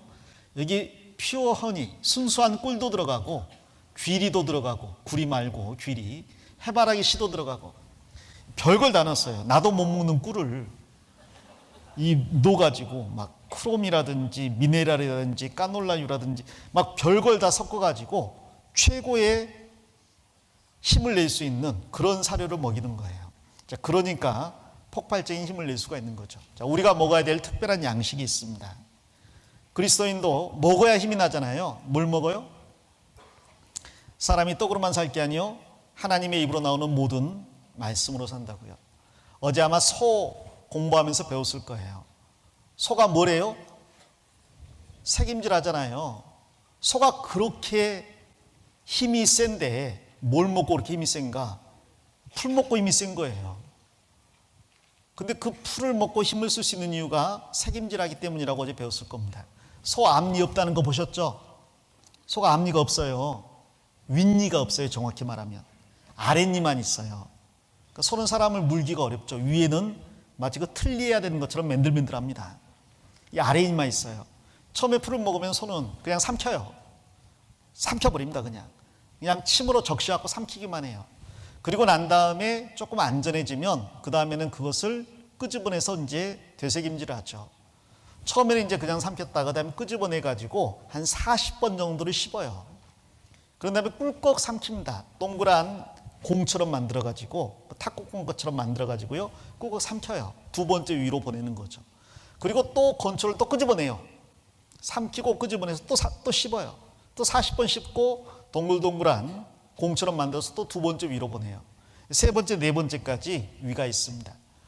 그렇게 그 색임질하는 그 횟수가요, 보통 4만 번 정도 돼요, 하루에. 4만 번을 입을 이렇게 놀려야 되는 거예요. 그 시간으로 따지면 하루에 8시간을 이걸 하고 있어요. 그러니까 일하지 않을 때는 계속 요구하고 있어요.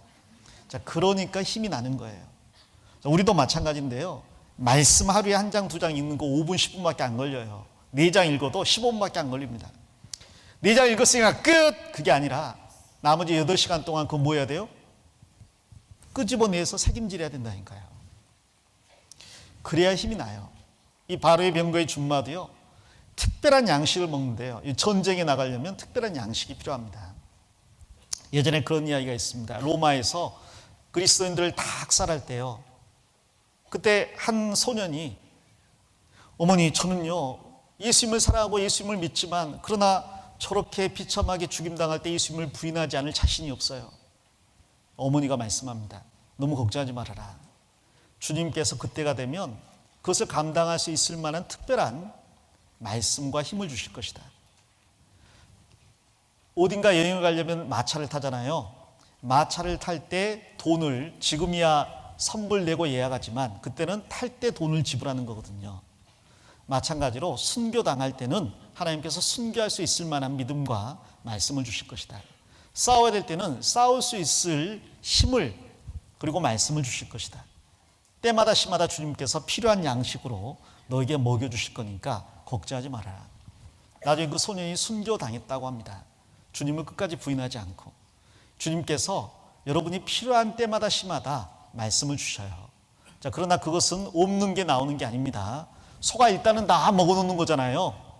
먹어놓고 나중에 끄집어낸다 그랬잖아요. 우리도 평소에 말씀을 꾸준히 먹어놓으면 필요할 때 그 말씀이 떠오릅니다. 그리고 그 말씀이 나에게 힘을 줘요. 그래서 우리도 하나님의 말씀을 잘 읽어야 될 거예요. 성경책이 이렇게 되면 안 되겠죠. 성경책이 항의합니다. 제발 나 좀 읽어주세요. 위에 뭐가 쌓였어? 먼지가 쌓였어. 여러분 성경책 한번 보세요. 여러분 성경책 먼지 안 쌓였죠? 깨끗하죠? 특별히 어디가 깨끗해요? 이렇게 옆으로 이렇게 놓고 보면요, 제일 많이 다른 곳이 어디예요? 처음 창세기 좀 달았죠. 그 다음에는요 마태복음, 그 다음에는 끝장 조금 달았어요. 그 다음 중간에 시편 좀 달았어. 나머지는 깨끗해. 특별히 제일 깨끗한 스가랴, 역대상 1년 내내 한 번도 볼 일이 없어. 자, 그러면 안 되겠어요. 66권이 모두 하나님의 말씀이기 때문에 우리가 다 어렵지만 딱딱하지만 꾸준히 읽어볼 필요가 있어요. 이 성경도 보면요, 창세기 출애굽까지는 조금 지저분하다가 레위기 가면 갑자기 깨끗해지잖아요. 근데 올해는 내가 레위기도 한번 읽어보겠다, 민수기도 한번 읽어보겠다, 이해가 안 되더라도 그런 마음을 가지시면 좋습니다. 자, 그리고 이 바로의 병거의 준마에서 가장 중요한 게 뭐냐면 승리하기 위해서는 담대함과 용기가 필요해요. 말이 훈련도 받고 성장도 했고 또 연합도 하고 그리고 특별한 음식도 먹고 힘도 냈지만 그러나 결정적인 때 도망가 버리면 안 되겠습니다. 자, 이스라엘 민족 중에서 에브라임 자손은요, 자기들이 힘이 있고 강한 민족이라 강한 그 지파라고 맨날 자랑했어요. 그러나 전쟁만 터졌다 하면 안 나타납니다. 도망간 거예요. 그러다 전쟁 끝날 때 되면 와가지고 왜 나 안 부르냐고 화를 내요. 얄밉잖아요. 막상 전쟁할 때는 도망갔다가 다 끝나면 와가지고 왜 안 불렀어? 화를 내는 꼭 누구 같죠? 자, 그런데 그러면 안 되겠죠. 우리는 가장 중요한 순간에 용감해야 됩니다. 이 말을 기르는 이유가요, 전쟁을 위해서 있는 거거든요. 그리스도인이 군사가 된 이유가요, 전쟁을 위해 있는 거예요. 그리스도인의 가장 큰 전쟁은 전도할 때입니다. 결국 전도할 때 주님의 명령을 듣고 두렵지만 담대하게 뛰쳐나가려고 하는 그 마음이 필요해요. 욥기 한번 가보겠습니다. 욥기 39장입니다.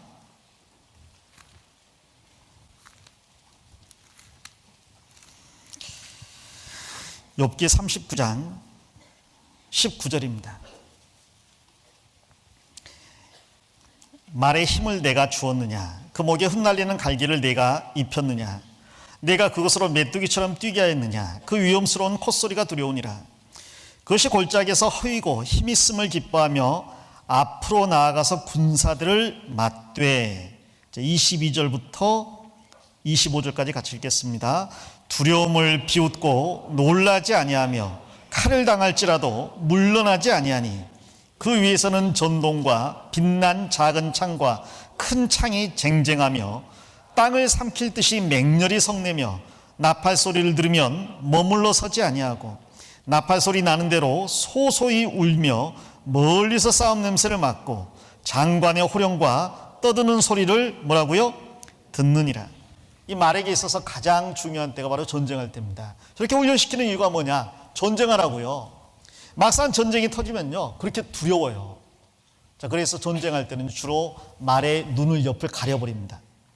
딴 데 보지 말라고. 어디만 보라고요? 앞만 보라고요. 그래서 눈 옆은 가려버리고 앞만 보게 하고 달리게 합니다. 그럼 앞에서 대포가 쏟아지고요, 총탄이 쏟아져서 옆에 많은 말들이 쓰러져 죽는데, 그런데 그에 개의치 않고 이제 이날을 위해서 내가 존재한다는 생각으로 뛰어나가요. 그래서 적과 부딪히게 되면 이제 칼을 가지고 막 싸우잖아요. 그럼 칼이 부딪히는 소리가 얼마나 두렵겠어요. 쟁쟁하잖아요. 옆에서는 다른 말들이 막 피 흘리고 쓰러지고 주인이 막 죽고 총탄이 날아오고. 그런데 막상 전쟁터에 이렇게 뛰어들면 그 다음부터는 말이요, 오히려 더 용맹을 발휘해서 더 열심히 싸웁니다. 오히려 주인이 무색할 만큼 막상 전쟁터에 가면 주인보다 더 열심히 호령하고 부르짖어요. 그리고 그 시끄러운 가운데서도 주인의 명령을 듣습니다. 왼쪽 오른쪽 앞으로 뒤로 그걸 다 해요. 결국 주인을 영화롭게 하는 그 말들. 우리도 이 전쟁이 있어요. 바로 영혼을 전도할 때. 그건 정말 전쟁이에요. 말씀 들으러 가자. 가자. 간다고? 그래, 좋아, 가자. 일주일 다 듣는다고? 고마워. 네가 차 타고 온다고? 그럼 더 좋지. 밥도 먹고 와. 알고? 그럼 그렇게 해. 그럼 얼마나 좋겠어요. 그런 애들은 없어요. 절대로 없습니다. 하루 와주면 다행이에요. 나 데리러 오라 그러죠. 밥 사주라 그러죠. 말씀 드릴 때 졸죠. 길다 그러죠. 일주일이요? 요즘 2, 3일 듣기도 쉽지 않아요. 자, 그런데 거기에 만일 그럼 그래라 이렇게 나가면요, 한 명도 나를 통해 구원 못 받습니다. 어떤 사람은 그것까지 가지도 못하고 아예 자기가 그리스도인 것조차 말하지 못하는 사람이 있어요. 그냥 007 그리스도인, 내가 그리스도인 걸 아무에게도 알게 하지 말라, 이순신 그리스도인, 이런 분들이 있어요. 그래가지고는 전쟁터에서 어떻게 싸우겠습니까? 연초가 됐어요. 새로운 학생들, 친구들 만날 거 아니에요. 제일 먼저 만나는 친구들한테 뭔 말해야 돼요? 자기 소개한 다음에 그리스도인이라고 이야기하세요. 밥 먹을 때 같이 밥 먹는 자리에서 기도하세요. 제일 먼저 내가 거듭난 그리스도인이라고 이야기하세요. 애들이요, 교회 다닌다 그러면 교회 다닌다 그렇게 생각하지 특이하게 안 봅니다. 그렇게 말하지 말고 나는 구원받은 그리스도인, 거듭난 그리스도인이라고 이야기하세요. 나는 하나님의 자녀고 하나님의 종이라고 이야기하세요. 애들이 이상하게 보겠죠. 뭐야, 웬 또라이야. 자, 그런데 그걸 두려워하지 마세요. 밥 먹을 때 기도하세요. 그럼 앞에 밥 먹고 있는 친구들이 기도하게 되면 이상하잖아요. 눈 떠보니까 반찬 많이 없어졌어. 괜찮아요. 그래도 기도하세요. 자기가 그리스도인 거 고백하고 기도하고 그 다음에 쓰레기 하나만 주어도요, 야, 좀 거듭난 그리스도인이라고 하더니 뭔가 다르네. 말만 한마디 좋게 해도요, 말하는 게 다르네. 남들 욕 다 하는데 욕 안 하고 그 앞에서 바른 말 고운 말 쓸 때 좀 뭔가 다르네. 물론 그 중에서는 대부분이 여러분을 싫어할 겁니다. 그러나 거기에 매력을 느끼는 사람이 10명 중에 한두 명은 분명히 있어요. 우리가 전도할 대상은 바로 10명 전부가 아니라 그 한두 명입니다. 결국 믿음은 모든 사람의 것이 아니에요. 내 주변에 있는 모두를 전도하고 싶은 마음이 있지만, 그러나 한두 명이라도 건질 수 있다면 얼마나 좋겠습니까? 그러기 위해서 제일 중요한 게 용기를 내는 겁니다. 그리스도인이라고 고백하고 기도하고, 그리고 집회 갔을 때 밝은 얼굴로 전도하세요. 또 전도하라고 하니까 또 너 구원 안 받으면 지옥 가, 뜨거운 물 못해서 영원토록 슬피 울며 이르가게 될 거야. 그런 말 하지 말고요. 천국이 가깝다고 이야기하라 그랬잖아요. 천국 가기가 쉽다고, 천국이 있다고, 누구든지 천국에 갈 수 있다고. 나도 천국 지옥 안 믿었고 하나님 안 믿었는데 배워보니까 너무 쉽게 가르쳐 주셔서 금방 이해하고 구원받았다고. 쉽다고, 듣기만 하면 된다고. 그렇게 입을 벌려서 말하다 보면요, 10명에 1명, 2명이 반응을 보일 거예요. 나머지 8명이 우리를 비웃는 것을 두려워할 게 아니라 1명, 2명이 우리의 말씀에 관심을 기울이는 것을 우리는 집중해야 됩니다. 그 1명을 건질 수 있다면 그것은 정말 전쟁 영웅보다 더 큰 참된 하나님 앞에 영웅이 되는 거예요. 전쟁과 관련된 그 말, 전쟁 말과 관련된 것들을 좀 찾아봤더니요, 호주의 전쟁에서 아주 그 유명해진 말이 있더라고요. 그 말 이야기를 들어보니까 이런 이야기예요. 그 말의 이름이 빌이에요. 빌. 그런데 별명이 붙었어요. The Bastard. 바스타드가 뭐예요? 바스타드가, 여러분 이거 모르구나. 고운 말만 쓰니까 이 나쁜 놈, 이런 욕 같은 이야기예요. 나쁜 놈 빌, 그런 뜻이에요. 이 빌이 말의 이름이에요. 이 말이 빌입니다. 그런데 빌이라고 이름이 붙어놓고 또 바스타드라고 붙은 이유가 있어요. 이 말은요 730kg짜리 큰 말인데요, 이 말이 400kg짜리 대포를, 짐을 쉽게 옮기는 거예요. 힘이 엄청나게 좋아요. 그리고 이제 그 옛날에 앰뷸런스가 없으니까 환자들, 그 전쟁터에서 총 많은 사람들 옮기는 그 일을 하는데 너무너무 힘이 좋고 지구력도 좋아요. 보통 말이 30분 달리고 헐떡인다 했는데 이 말은요 다 시간 6시간을 쉬지도 않고 일을 하는데 지치지도 않아요. 힘도 좋고 엄청나게 지구력도 좋아요. 문제는 뭐냐면 사람을 절대로 안 태우려고 합니다. 그래서 별명이 바스터드예요. 사람이 탔는데 타서 견딘 시간 평균을 내보니까 15초야. 영국의 승마대회에서 우승한 사람이 그 말을 자기가 길들여 보겠다고 올라탔어요. 2분 13초 타고 떨어졌어요. 단지 떨어지기만 하면 괜찮은데 떨어뜨려 놓고 발로 차고 물어버려. 그래서 팔 부러지고 다리 부러지고 다친 사람이 많아요. 너무 화가 나니까 아무리 힘이 좋아도 이런 말 쓸데없다 해서 총으로 쏴 죽이려고 했어요. 자, 그런데 전쟁 중인데 힘이 좋은 말이니까 그래도 좀 써먹자. 자, 그런데 마이클 샤나한 소령이 등장을 했습니다. 이 사람은 목수였는데 말을 잘하는 사람이었어요. 이 소령이 빌 더 바스타드 이 말을 보고요, 야, 이렇게 힘이 좋고 지구력이 좋은 말이 사람 말 안 들었어 너무 안타깝다. 아마 무슨 사연이 있을 거다. 그래서 그 말을 자기가 길들여 보겠다고 말에게 접근합니다. 사람들이 다 그래요. 15초 못 버팁니다. 근데 올라탈 생각을 안 해요. 이 사람은 말하고 이야기를 나눕니다. 말을 이해하려고 일을 써요. 뭔가 아픔이 있었겠지 생각을 합니다. 말이 좋아하는 감초 같은 향신료를 몸에 넣고 다녀요.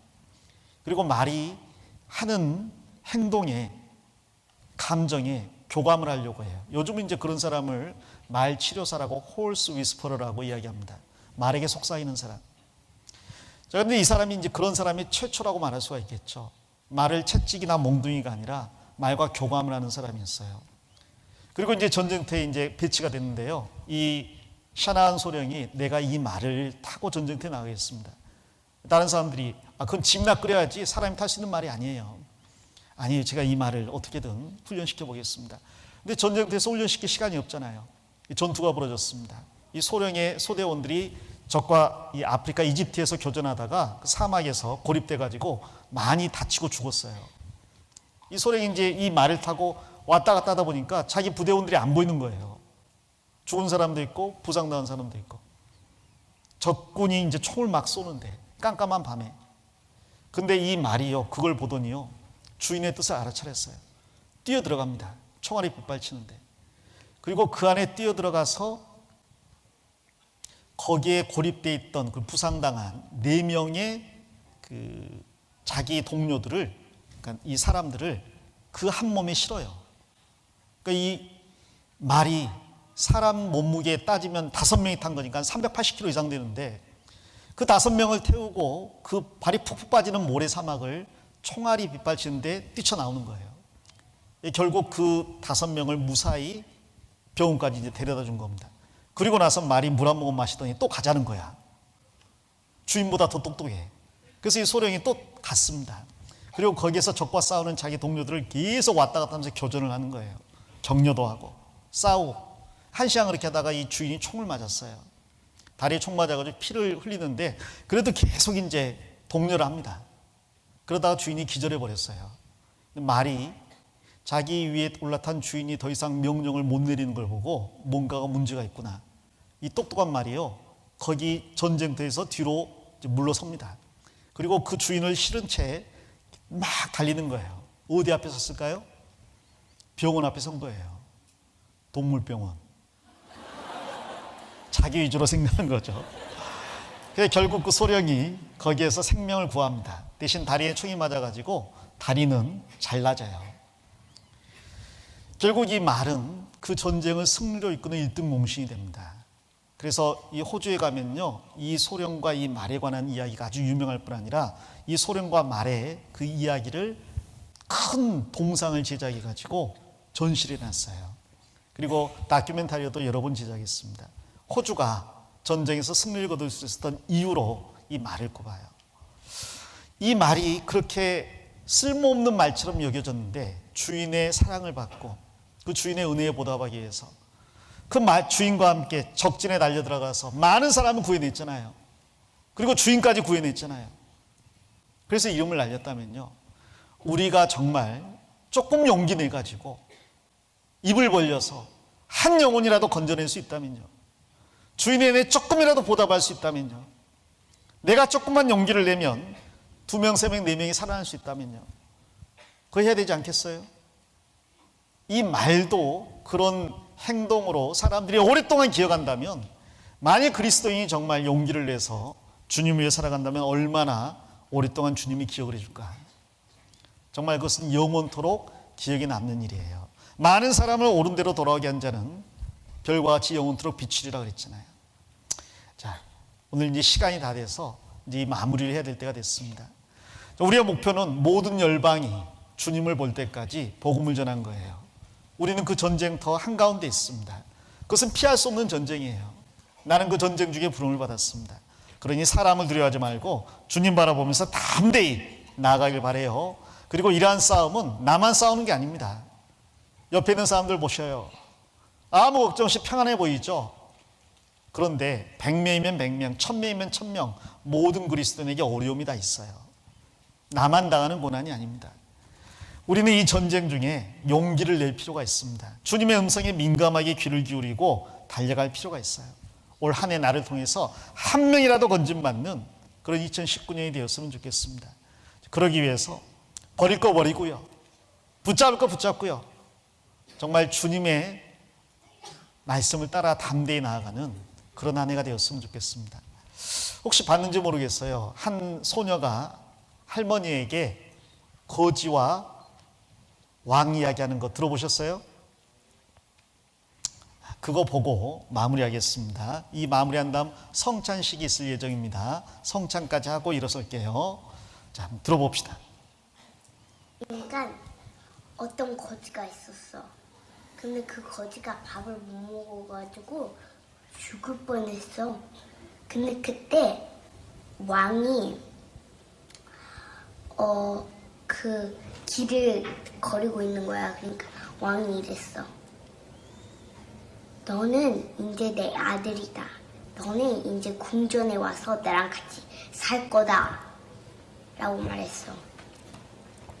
근데 있는 거 있지. 그리고 소년이 따라가다가 이제 왕이 말했어.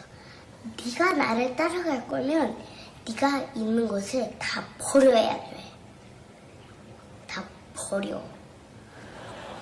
왜냐면 그래서 소년은 자기 물건들을 바라봤어. 먼저 깡통. 그 깡통이 없었다면 밥을 못 먹어. 굶어 죽을 뻔했어. 그 다음에 이제 담요를 봤어. 그렇게 바람이 부를 때 담요가 지켜줬지. 근데 그 담요랑 깡통을 버리라는 거야. 너무 심각하지 않아? 그리고 마지막 수저. 수저는 제일 아끼는 거였어. 수저가 없었으면 밥도 못 먹었을 거야. 수저를 가장 좋아했어. 근데 그거를 다 버려. 그러니까 왜 버려야 돼? 그냥 나랑 같이 궁궐에 갖고 가면 안 되냐고. 근데 왕의 생각 아니면 말은 바뀌지 않아. 안 돼. 다 버려야 돼. 아니면 넌 아직도 거지로 살 거야? 아니면 나랑 같이 와서 궁궐에서 살 거야? 이거 다 버리라니까. 하나님 진짜 막 하나님보다 뭐를 더 좋아하면 안 된다고. 하나님이랑 같이 헤이븐로 갈 거면 아무것도 들고 갈 수 없어. 깡통 그런 거를 갖고 가면 지금 하나님이 보시기에는 우리는 지금 거지야. 우리는 full of sin. 여기에 sin이 너무 많아. 우린 지금 거지야. 근데 하나님이 우리를 그렇게 사랑해서 지저스를 보내서 죽었지. 그러니까 3일에 일어났어. 그러니까 요거를 다 버리고 하나님을 믿으러 헤븐로 가는 거야.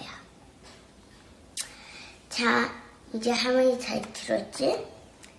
거짓 스토리. 이제 끝이야. 그러니까 여러분 생각해보면요, 이 아이가 아는 게 별로 없잖아요. 할머니에게 하나님 말씀 전해주려고 이렇게 애를 쓰잖아요. 할머니에게 복음 전하는 이 소녀를 생각해서라도 여러분 올 한 해 좀 힘을 내보시게요. 용기를 좀 내보시게요. 내가 말을 잘하건 못하건 간에 먼저 일단 입을 벌리고 보게요. 그래서 나를 통해서 정말 한 명이라도 건지는 그런 2019년이 되었으면 좋겠습니다. 기도하고 성찬식 갖도록 하겠습니다. 기도하겠습니다. 하나님 감사합니다. 2019년 새해를 동계 수련회로 함께 모여서 함께 교제하고 말씀 배우고 또 함께 찬양하며 시작해 하심을 감사드립니다. 올 한 해가 하나님 보실 때 가장 귀한 한 해, 하나님 보실 때 가장 기쁨이 되는 한 해가 될 수 있도록 우리가 충성을 다하기를 원합니다. 먼저는 우리에게 순종을 배우게 하시고 또 주님의 질살에 복종케 도와주시옵소서. 그리고 담대히 입을 벌려서 이뤄진 영혼들에게 복음을 전하게 도와주시옵소서. 참으로 모든 열방, 모든 족속이 주님을 알 때까지 우리가 잠잠치 않고 복음을 선포하는 주의 용사되게 도와주시옵소서. 성찬식도 주님 은혜 가운데 의타가오며 우리를 사랑하시는 예수님 이름 받들어 기도합니다. 아멘.